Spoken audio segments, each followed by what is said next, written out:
কথা মনে পড়েছে, পরিবারের কথা মনে পড়েছে, স্ত্রীর কথা মনে পড়েছে, তোমার সন্তানের কথা মনে পড়েছে। হযরত আবু বকর বলতেছেন, ইয়া রাসূলুল্লাহ, ইয়া হাবিবাল্লাহ, খোদার কসম করে বলতেছি, যেদিন আমি আপনার উপরে ঈমান এনেছি, আপনার উপরে বিশ্বাস স্থাপন করেছি, সেই দিন থেকে আমি আমার পরিবার পরিজন এবং সমস্ত কিছুর থেকে আপনারে বেশি ভালোবাসছি। পৃথিবীর সব থেকে বেশি মহব্বত করছি কাকে? আপনারে। তখন আল্লাহর নবী বলেন, ওগো আবু বকর, কাঁদো কেন? কাঁদো কেন? এত কোনো কষ্ট নাই, তাহলে কাঁদো কেন?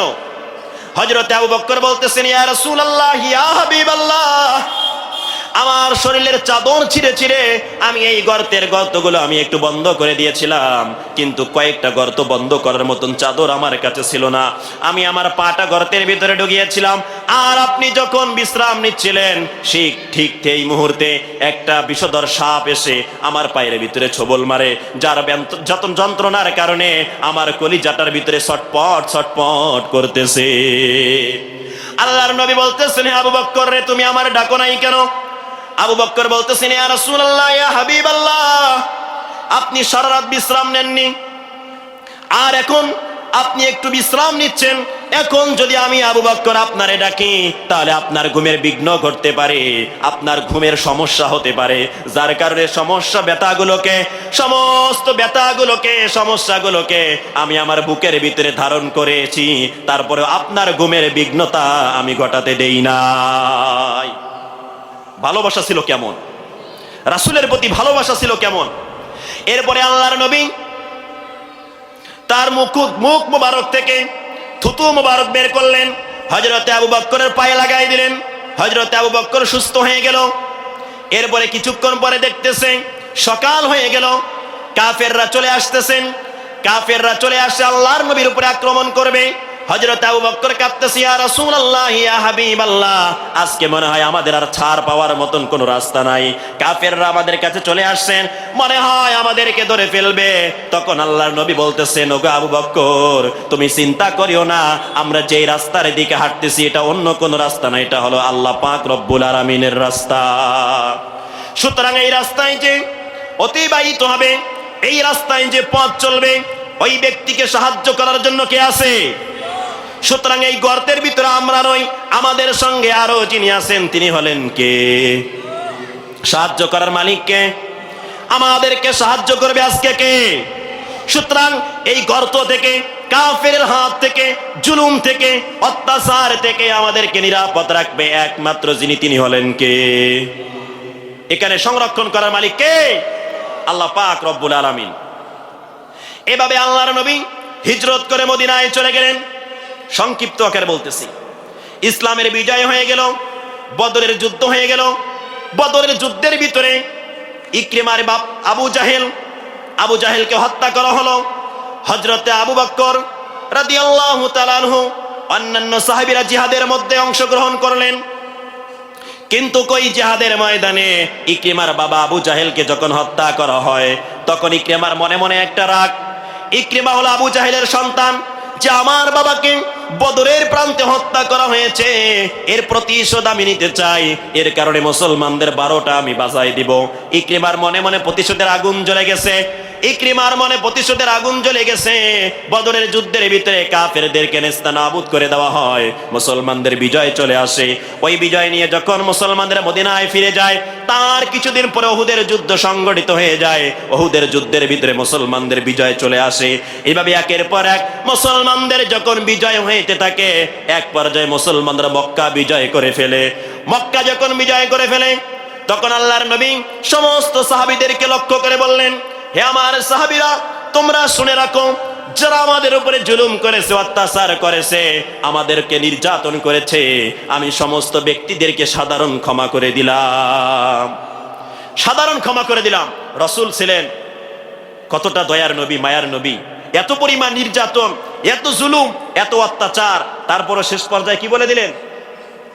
সাধারণ ক্ষমা করে দিলাম। কিন্তু আল্লাহর নবী বলতেছেন, আজকে আমি সাধারণ ক্ষমা ঘোষণা করে দিলাম, কিন্তু একজন ব্যক্তির নাম আমি স্পষ্ট আকারে বর্ণনা করে দিচ্ছি, ওই ব্যক্তিকে আমি ক্ষমা করব না। সে হলো আবু জাহেলের ছেলে ইকরিমা। নাম কি? আবু জাহেলের ছেলে ইকরিমা। ইকরিমাকে আমি ক্ষমা করব না। এরপরে যখন ইকরিমা দেখলেন আল্লাহর নবী মক্কা বিজয় করে ফেললেন, পুরা মদিনার ভিতরে ক্ষমতা চলে আসলো, তার বসবাসের জায়গা নেই, পাওয়ার শেষ হয়ে গেছে, এখন দেশ ছেড়ে পলাতে হবে আমাকে। দেশে আর থাকার মতন জায়গা নাই, মক্কায় থাকার মতন ব্যবস্থা নাই। আর মদিনায় তো আল্লাহর নবী আগে থেকে রাজত্ব হাতে নিয়ে নিয়েছে, মক্কা মদিনায় মুসলমানদের হাতে চলে আসছে। আমরা আর চাইলেও মক্কায় থাকতে পারবো না, আমরা এখন মক্কা থেকে পালিয়ে অন্য জায়গায় চলে যাব। এরপরে ইকরিমা মক্কা ছেড়ে তিনি যখন ইয়ামানের দিকে চলে যাইতেছিলেন, তখন ইকরিমার স্ত্রী আর হলো হিন্দা দুইজন আল্লাহর নবীর কাছে চলে যায়।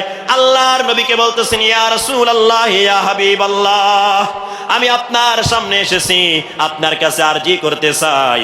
আমরা আপনার উপরে অনেক জুলুম করেছি, অত্যাচার করেছি, আপনাকে অনেক কষ্ট দিয়েছি, দয়া করে মায়া করে আপনি আমাদেরকে কালিমা পড়ায়া মুসলমান বানায়া দেন। হিন্দাকে চিনলেন না আল্লাহর নবী। আল্লাহর নবী বলতেছেন, তুমি কে? হিন্দা ছিল বোরকা পরিহিত একজন মহিলা। হিন্দাকে বলতেছেন, তুমি কে?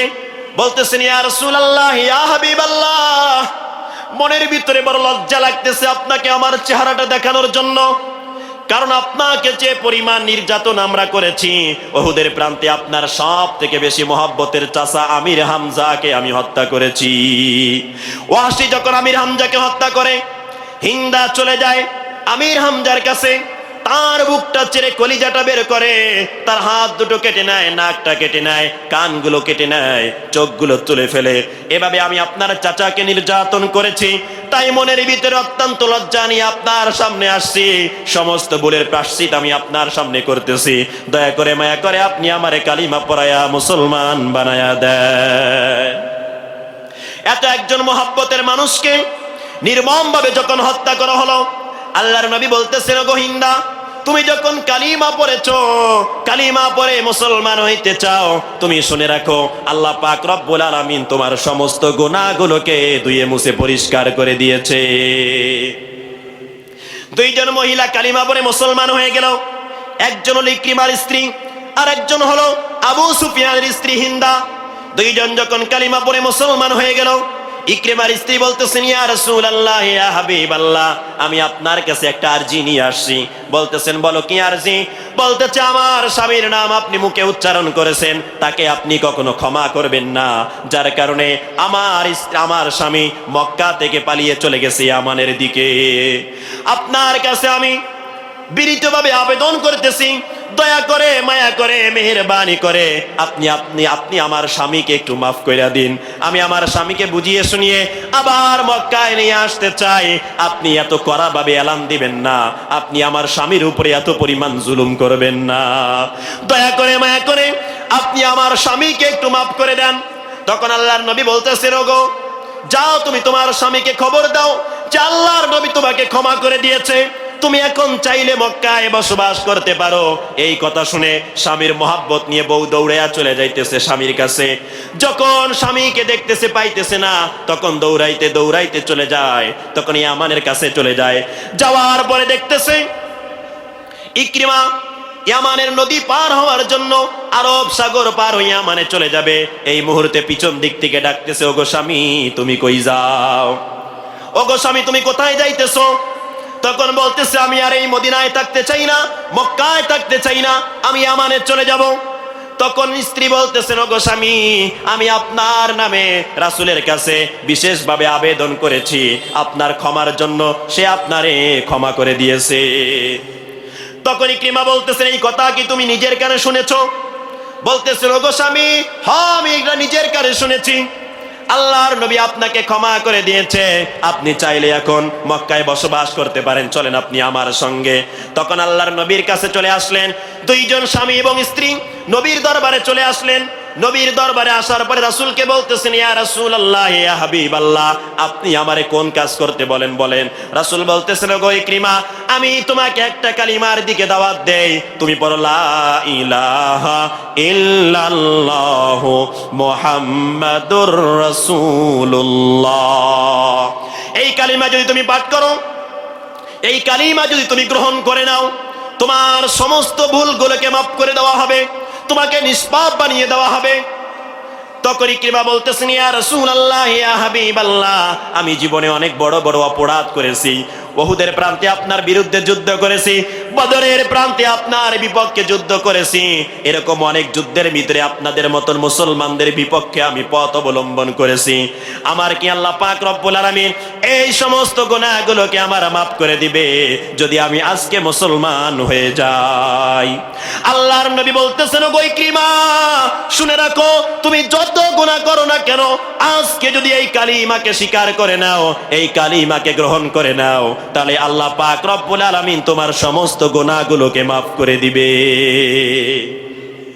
কালিমার এত দাম, এই কালিমার এত পাওয়ার। তুমি যত বড় গুনাহগার হও না কেন, একবার ইয়াকিন নিয়ে, ইখলাস নিয়ে তুমি যদি পড়ো, আল্লাহ পাক রব্বুল আলামিন সমস্ত গুনাহগাতাগুলোকে মাফ করে দিবে। সুবহানাল্লাহ। এই জন্য এই কালিমা বেশি বেশি পড়বো তো ইনশাআল্লাহ, পড়বো তো ইনশাআল্লাহ, পড়বো। হযরতে মূসা আল্লাহকে বললেন, আল্লাহ, আপনি আমার এমন একটা কালিমা দান করুন যেই কালিমা দিয়ে আমি আপনারে ডাকতে পারি, স্পেশাল একটা কালিমা আমাকে গিফট করেন। তখন আল্লাহ বলতেছেন, হে মূসা, পড়ো লা ইলাহা ইল্লাল্লাহ। মূসা বলে, আল্লাহ, এটা তো সবাই পড়ে, এই কালিমা কি পড়ে? সবাই পড়ে, স্পেশাল একটা কালিমা আমাকে দেন। তখন আল্লাহ বলতেছেন, মূসা, তোমার এমন একটা কালিমার কথা বলেছি, এই কালিমাকে যদি তুমি মিজানের এক পাল্লায় তুলে দাও, আর 7 আসমান 7 জমিন যদি অপর পাল্লায় তুলে দাও, তারপরে এই কালিমার পাল্লাকে আল্লাহ ভারী করে দিবে। তাহলে এই কালিমার মর্যাদা আছে না নেই? ইকরিমা কালিমা পড়ে মুসলমান হয়ে গেল, আল্লাহর নবীর সামনে মুসলমান হয়ে গেল। আল্লাহর নবী এক পর্যায়ে দুনিয়া থেকে চলে গেলেন। হযরত ইকরিমা রাদিয়াল্লাহু তাআলা আনহু খলিফাতুল মুসলিমিন, আমিরুল মুমিনিন হযরত ওমর রাদিয়াল্লাহু তাআলা আনহুর জামানায় এক যুদ্ধের ভিতরে, ইয়ারমুকের যুদ্ধের জন্য পাঠানো হইতেছে, রোম সম্রাটের বিরুদ্ধে যুদ্ধের জন্য পাঠানো হবে। ওই যুদ্ধের সেনাপতির দায়িত্ব দেওয়া হয়েছে হযরতে খালিদ রাদিয়াল্লাহু তাআলা আনহু। হযরতে খালিদ বিন ওয়ালিদকে জিহাদের সেনাপতির দায়িত্ব দেওয়া হয়। ওই যুদ্ধের ভিতরে ইকরিমা রাদিয়াল্লাহু তাআলা আনহু থাকে। তখন ইকরিমা দেখতেছেন, খালিদ বিন ওয়ালিদকে বলতেছেন, খালিদ, তুমি এই যুদ্ধের ভিতরে আমাকে এমন একটা দায়িত্ব দাও যাতে করে আমি যুদ্ধ করতে করতে আমি আমার জীবনটাকে আল্লাহর রাস্তায় বিলায়া দিতে পারি। কারণ আমার এই জীবন, আমার এই মরণ সব যেন হয় একমাত্র কার জন্য? কথা বলেন। আমার জীবন, আমার মরণ সব যেন হয় একমাত্র আল্লাহর জন্য। এই জীবন দিয়েছে আল্লাহ, আল্লাহ পাক রব্বুল আলামিন আমাকে বাঁচায় রাখে। সুতরাং আমি আমার এই জীবন আল্লাহর রাস্তায় বিলিয়ে দিব। এই জন্য আপনি আমার এমন একটা সুযোগ দান করেন যাতে করে কাফেরদের বিরুদ্ধে যুদ্ধ করে আমি আমার জীবনটাকে বিলায়া দিতে পারি। হযরত ইকরিমা ঘোড়া থেকে নামলেন, নামার পরে তরবারিটা বাইর করলেন। বাইর করার পরে তরবারির যে খাপটা ছিল, খাপটা ভেঙে ফেললেন। খালিদ বিন ওয়ালিদ বলতেছেন, ইকরিমা, তুমি তরবারির খাপটা কেন ভাঙলা? বলতেছেন, আমিরুল মুমিনিন, আজকে জিহাদের ময়দানে আমার মনে বড় আশা, আমি শহীদ হয়ে যাব। কারণ মুসলমানদের বিপক্ষে অনেক যুদ্ধ করেছি, অনেক জুলুম করেছি, অনেক নির্যাতন করেছি। তাই আমি আজকে চাই এই বাচ্চা হিরাক্লিয়াসের বিপক্ষে যুদ্ধ করে আমি আমার জীবনটাকে বিলায়া দিয়ে শহীদি মৃত্যু আজকে আমি চাই। এভাবে এক প্রকার যুদ্ধ শুরু হয়ে গেল। হযরত ইকরিমা কাফেরদের বিরুদ্ধে যুদ্ধ করা শুরু করে দিলেন। কাফেরদের ভিতরে ঢুকে পড়লেন। যুদ্ধ করতে করতে এক পর্যায়ে ইকরিমা তিনি আহত হয়ে পড়লেন। তেনার সঙ্গে আরো দুইজন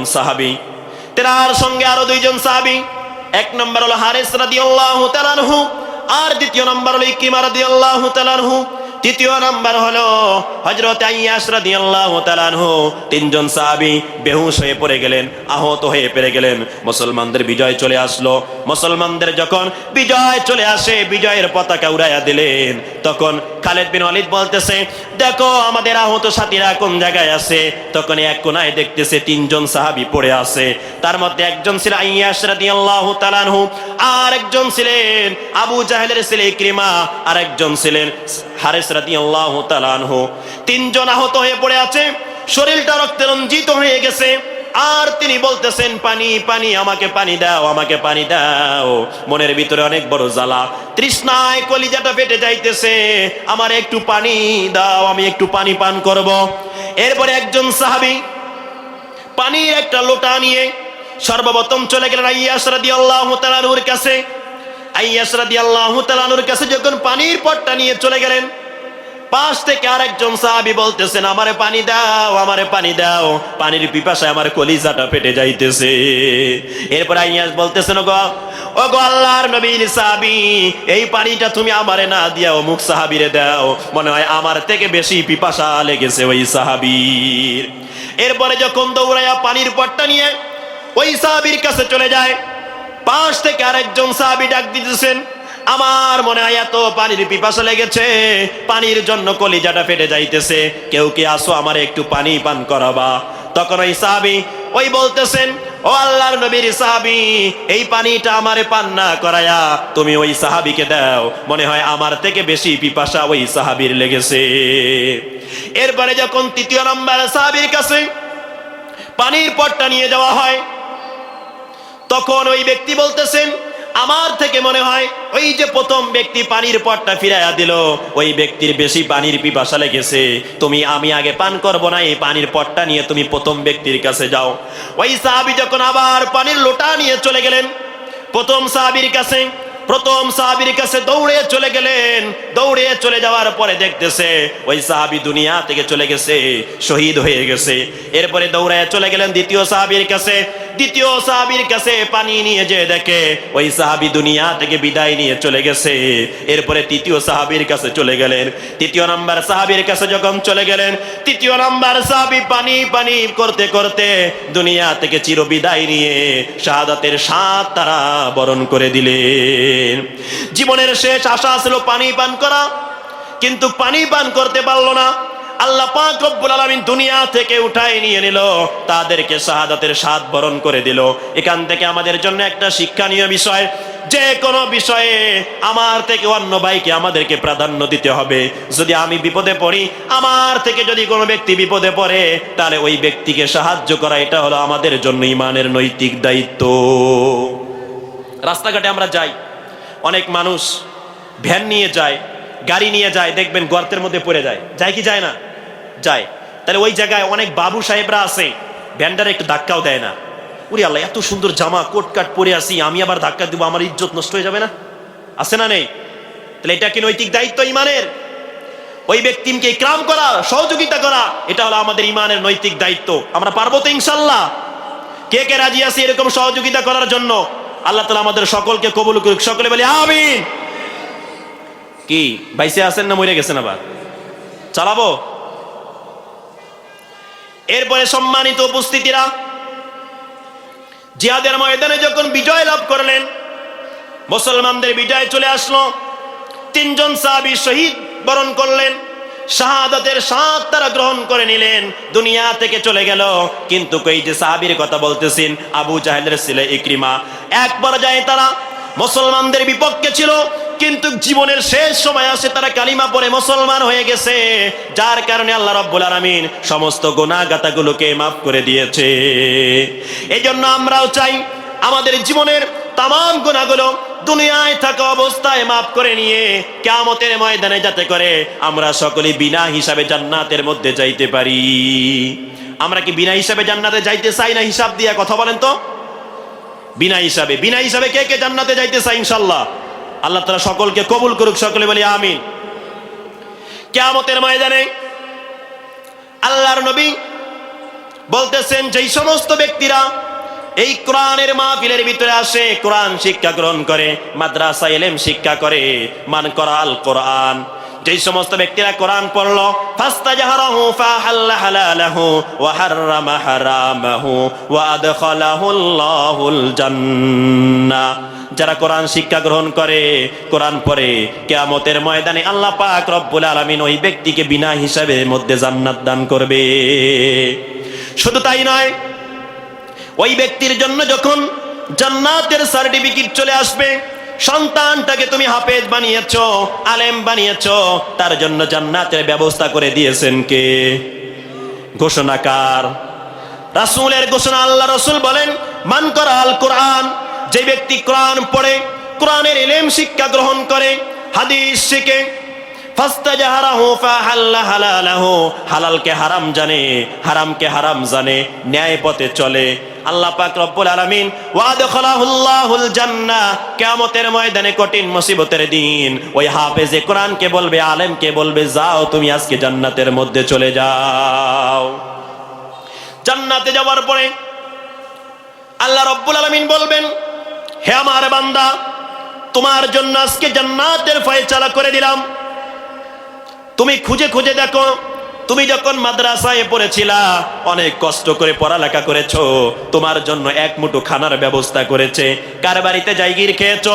তোমার আত্মীয় স্বজন কারা আছে যারা তোমাকে সাহায্য করেছিল, সহযোগিতা করেছিল, তোমাকে কথা দিয়ে সহযোগিতা করেছে, তোমাকে কথার মাধ্যমে সহযোগিতা করেছে, বিভিন্ন জিনিসের মাধ্যমে তোমাকে সহযোগিতা করেছে। দেখো এই সমস্ত ব্যক্তিকে ওয়াসাফাহু ফি আশারাতি মিন আহলি বাইতিহি কুল্লুহুম কদ ওয়াজাবাত লাহুন নার।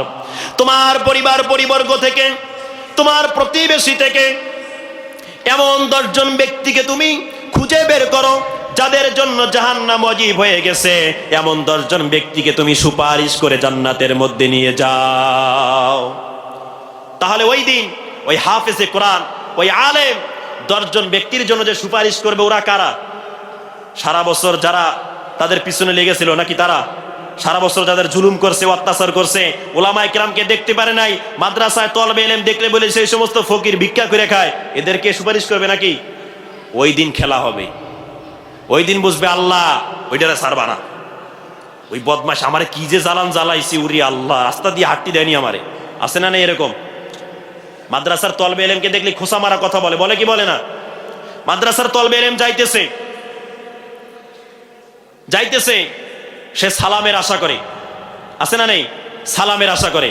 যখন তলবে ইলম সালাম দেয় না, আপনার মাদ্রাসার ছাত্রীরা কেমন আমারে সালাম দেয় না, সালামও দিবে গা, তুই দিতে পারিস না?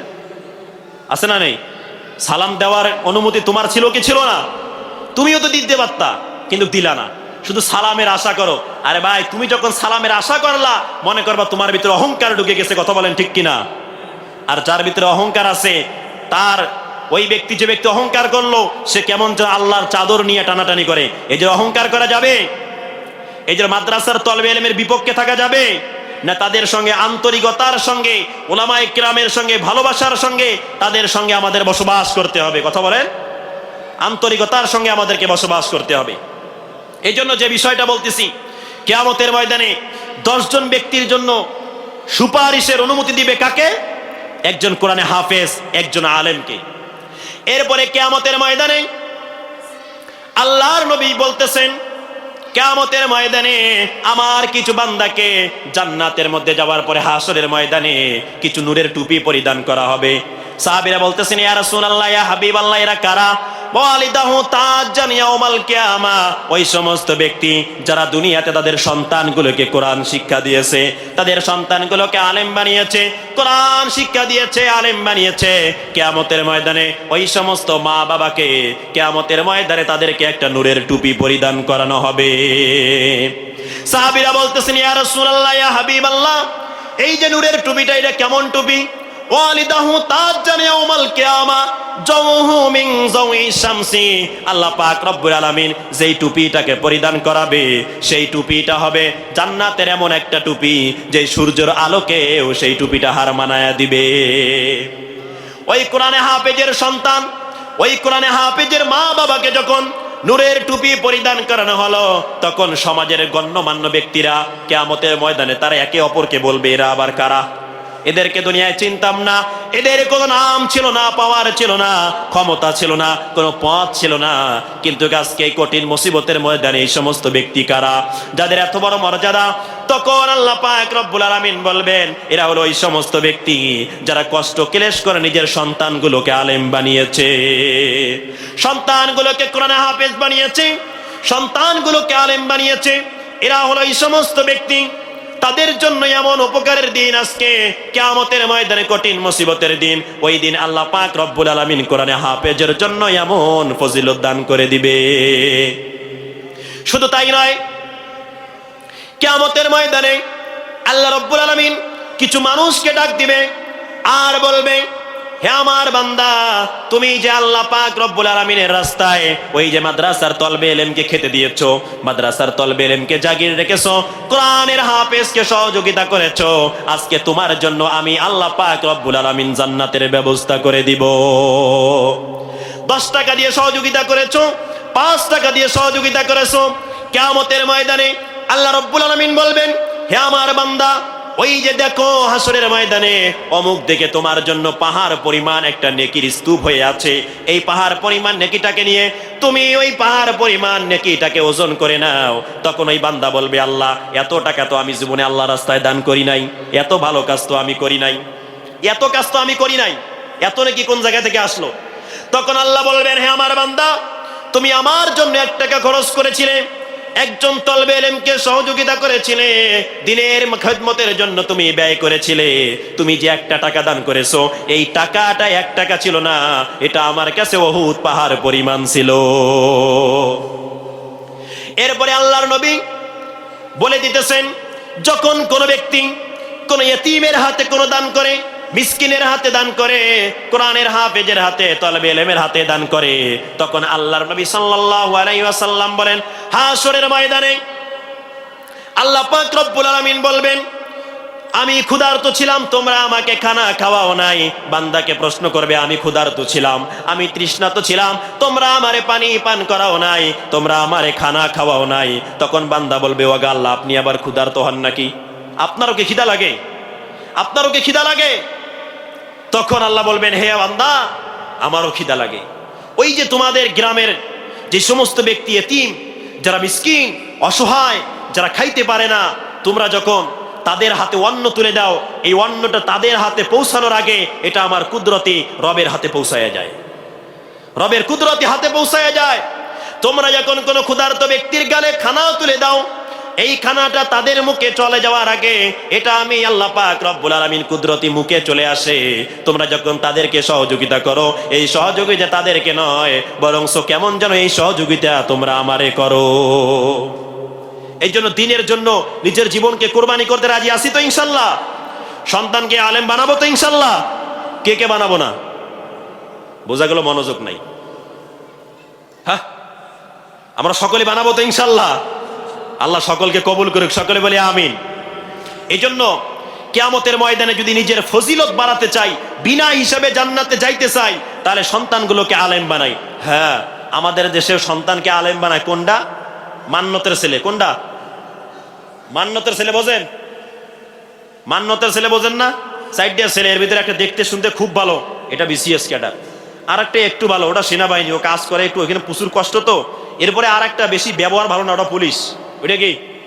এরপরে 4 নম্বর একটা হয়েছে কানা খোরা লুলো, হাঁটতে পারে না, কথা ভালো করে বলতে পারে না। আলহামদুলিল্লাহ, এটারে আমি আল্লাহ রাস্তায় দিব। তাই এটা মান্যতের ছেলে কিনা?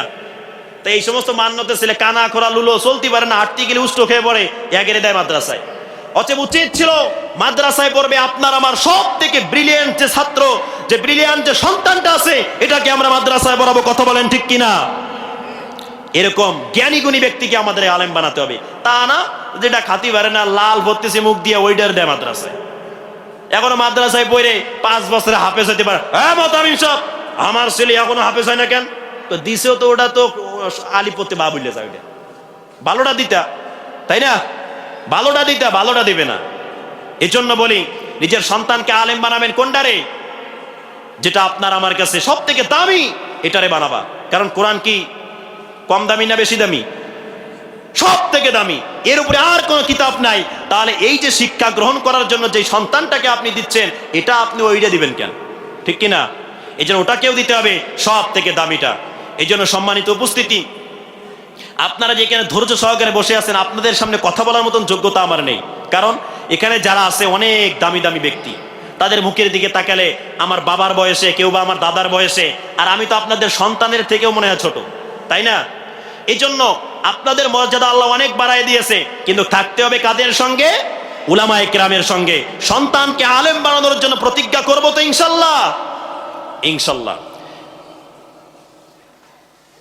এই জন্য আমাদেরকে বুঝতে হবে যে প্রথম যে কথাটা বলেছিলাম, আমাদেরকে বান্দা হতে হবে। কিসের বান্দা? কাজের বান্দা। কিসের বান্দা? কাজের বান্দা। ওয়াকাজের বান্দা হওয়া যাবে? যাবে না। এই জন্য কাজের বান্দা কারা? ওয়ামান আহসানু কাওলাম মিম্মান দাআ ইলাল্লাহি ওয়া আমিলা সালিহান ওয়া ক্বালা ইন্নানি মিনাল মুসলিমিন।